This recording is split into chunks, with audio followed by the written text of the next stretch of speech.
Got to be done. Fishing later.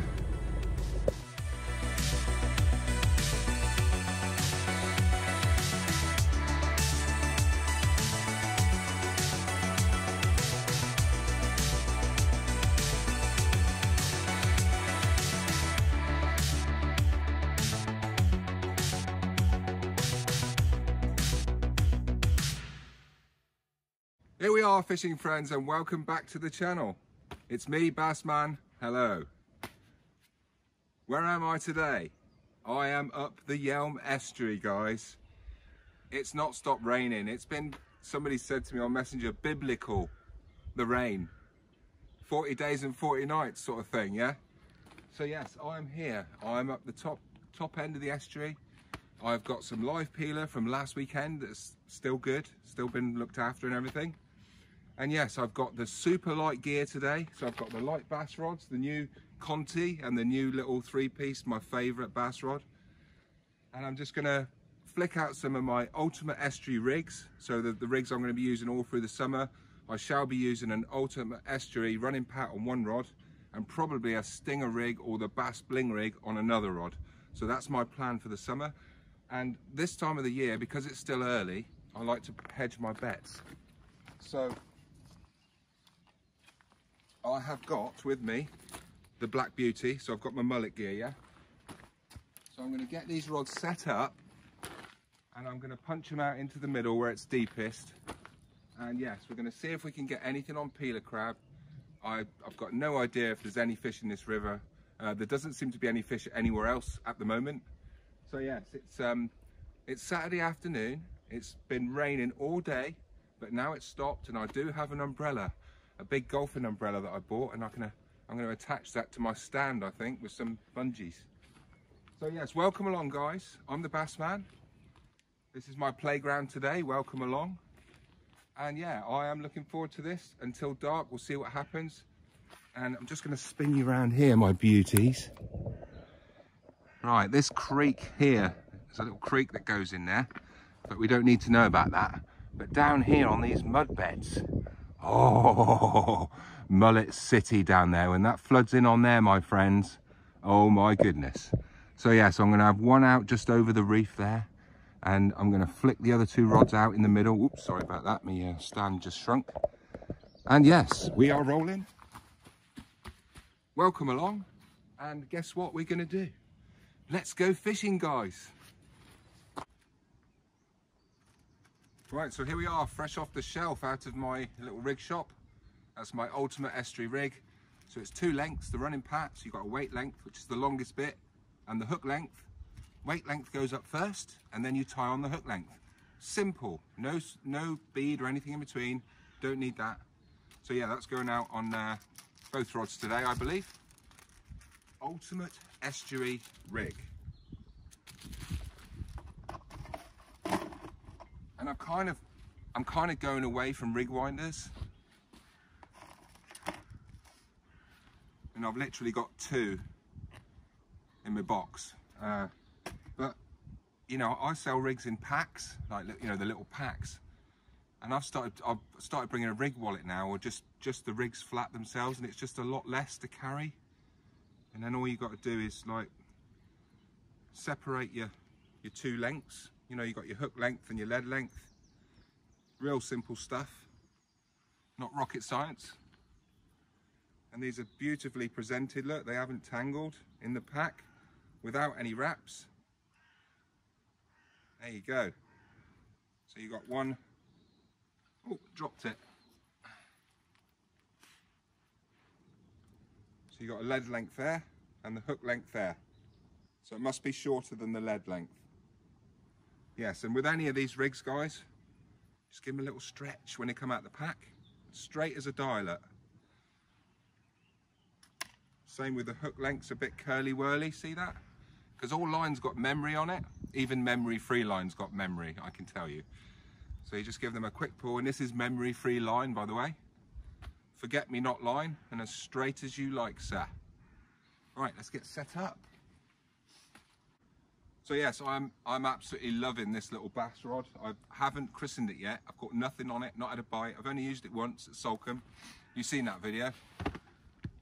And yeah, I really want to christen it with something decent. But what I really want up here is a mullet over there. That's really what I want. There you are. Nice live peeler. This one's still hard. So when you get your peeler crab, they're in different stages of molt. So when you go to your guy and he hands you 50 crab or 20 crab, they're not all going to be ready to use. So some of them you're going to have to keep for a week and give them a drink of seawater. This is just something that we do as, you know, the people that use crab on a regular basis. So this one's really hard still, but he's definitely a peeler. All right, nice and easy. Look, you've seen me do this 1,000 times. So I've cut the crab in half, split it, put it on like a worm. Looks a bit squashed. And that's because I stood on it.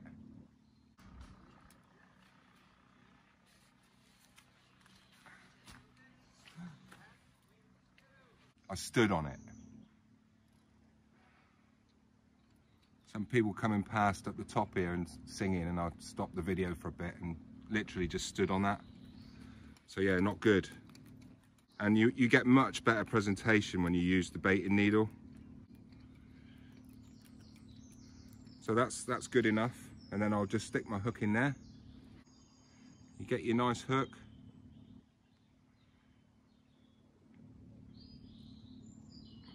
Pop it in and out. Still got your string there. And then just work on that hook just at the back. Right there, look. Just behind the eye. And that's going to keep that nice and straight. It's probably going to get murdered with crabs in 5 minutes, but at least you've got a nice bait there, look. So you peel that off. And that's it. That is it. Right, here we go.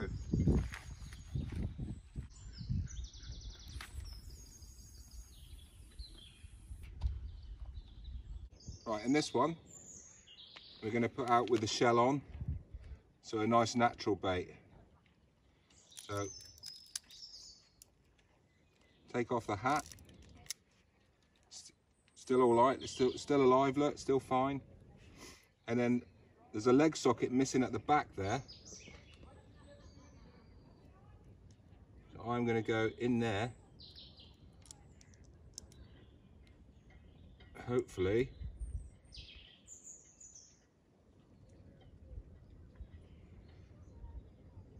Come out like that.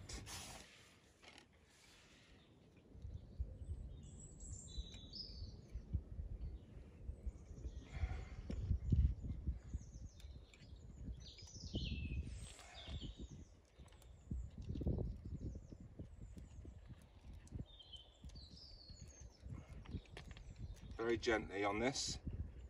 So I'm just going to pull that along a little bit. Take off that shell.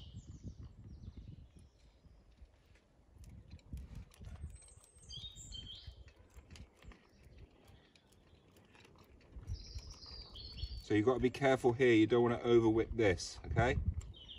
So what I'm going to do now is just secure it there, like that, and then the back legs here, I'm going to whip all around here. So I'm going to strengthen up the rig.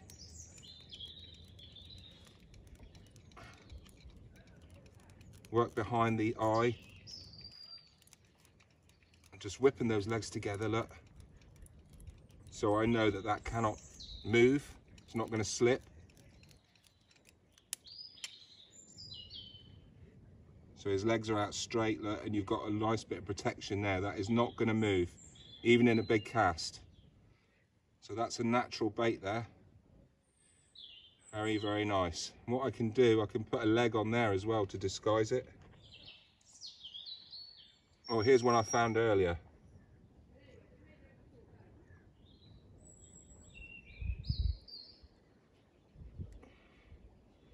There you go, look. Sneaky. Sneaky. Right, there's my my nice natural crab.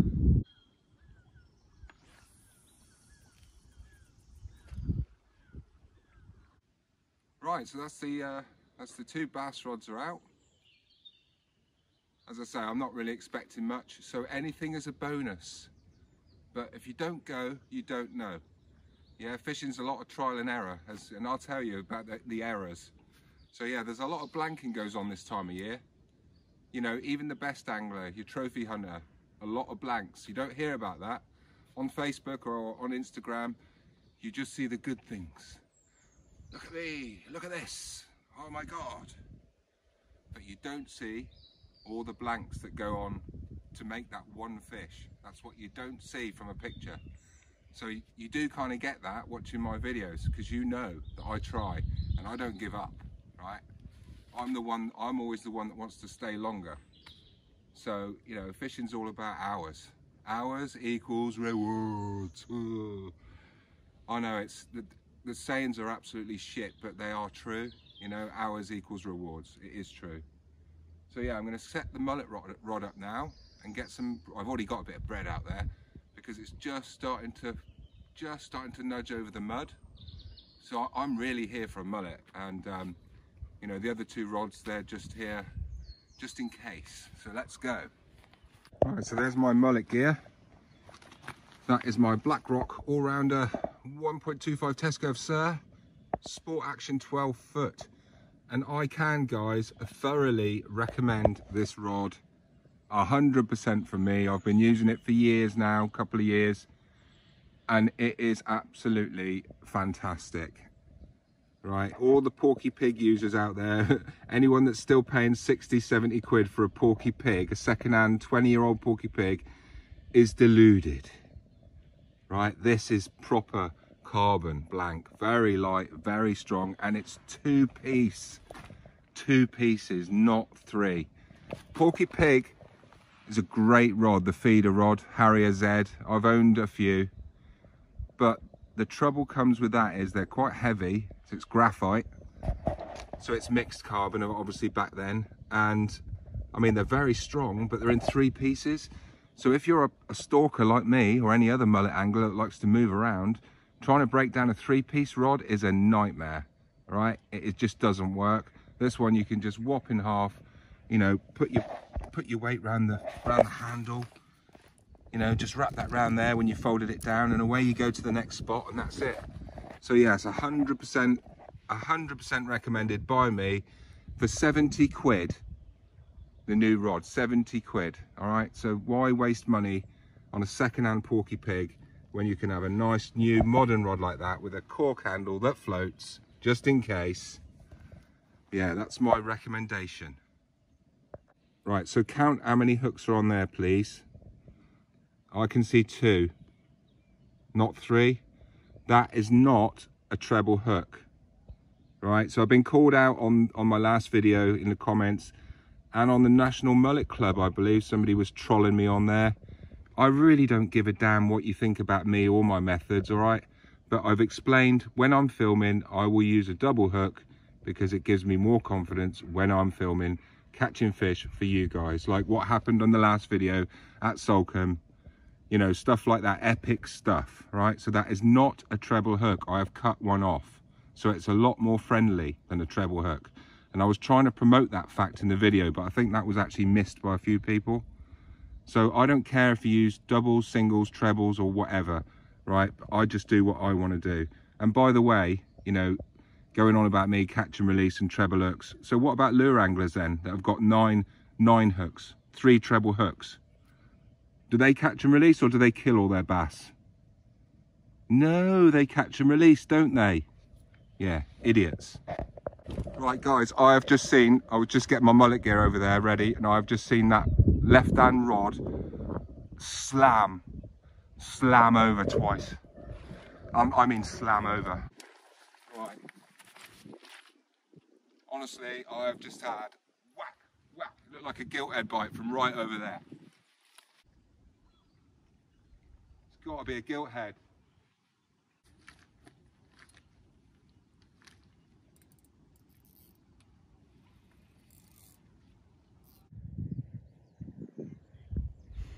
Right, I've just got the mullet rod out, I've just flicked it out 20 foot, and I have just, as I said, I had a hell of a bite on that left hand rod up there.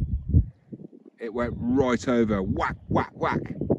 And I brought back that whole crab bait, and it was virtually untouched, which means it was a gilt head, it wasn't a bass. If that was a bass, it would have been smashed up. But a gilt head can hit it like that and not even make a dent in it. So yes, the mullet rod's out. Hopefully we'll get to film a few bites in a minute. So yes, I want to see these bites. Right, I've just got a better angle on the rod there for you, so hopefully you can see the bites. Just had a bite, here we go. There you go now, look. Just got a bite. And what you get is a series of series of pulls against the rod. Here we go, look, that was a good bite there. Oh my goodness. I think this is going to go off in a minute. You might think it's rubbish weather for mullet fishing, and it fishes a lot better when it's sunny on the mud. The mud warms up and the mullet go crazy on it. But yeah, that was a good bite there. I've probably been done. Come on, just a one mullet would just make my day. Right, just brought that back in there. And there you go, classic mullet bite.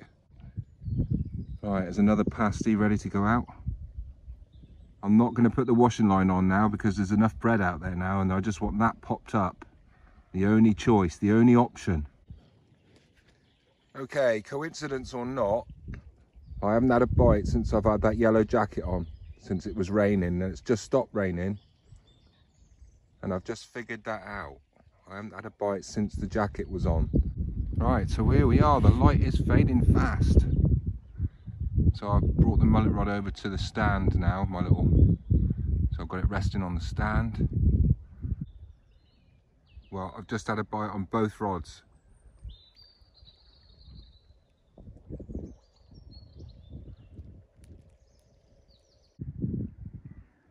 I'm still here chasing the fish. Just about dark. Had a few bites now. Right, time for another yummy bait, I think. I'm not giving up yet. Check that out. I've had a couple of bites now, so I'm staying for another hour until I get pushed off. Yes, the crab. Yes, the sushi. And there's my whole crab bait that I've had out. So all I do is, I've just snipped off the top because I've added some last cast and it was all chewed, so just snipped it off and added half a crab. And I do that every time and it saves money on bait. There's the original crablet from when I started hours ago, and all I do is just top it up on the top. So there's a good tip for you there.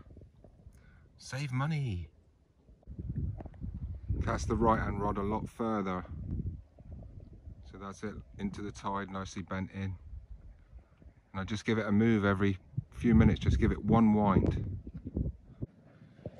Well, there you go, I've fished my guts out into darkness. Another 2 hours, I've got to move now, the tide's up. Yeah, no crab out there, but yeah, no fish, guys. Billy Blanco. Arrgh. There we are, guys, I'm going to sign off now while it's still light and it's just dried off a little bit. I'm still hopeful. The mullet have disappeared, I don't know where. Should be good out there now. But I've literally had 2 bites on the other rods. I'm not going to give up yet. I've got about another hour or so here. And yes, thanks for tuning in. Thanks for watching. Could be a blank, but I haven't finished yet. Yes, so thanks very much, guys. Please share the love, hit subscribe if you haven't, if you like my stuff. If you want to support the channel, considering heading over to my rig shop, fishingguidesdevon.co.uk/shop. All the rigs on there. And all the rigs, so yeah, lots of pop-ups, everything. The rigs I was using today, the Ultimate Estuary rigs, they are my rig of choice for the summer. So yes, might get one on the dying light here, I don't know. But guess what, I'll be back. Tight lines, guys, thanks very much.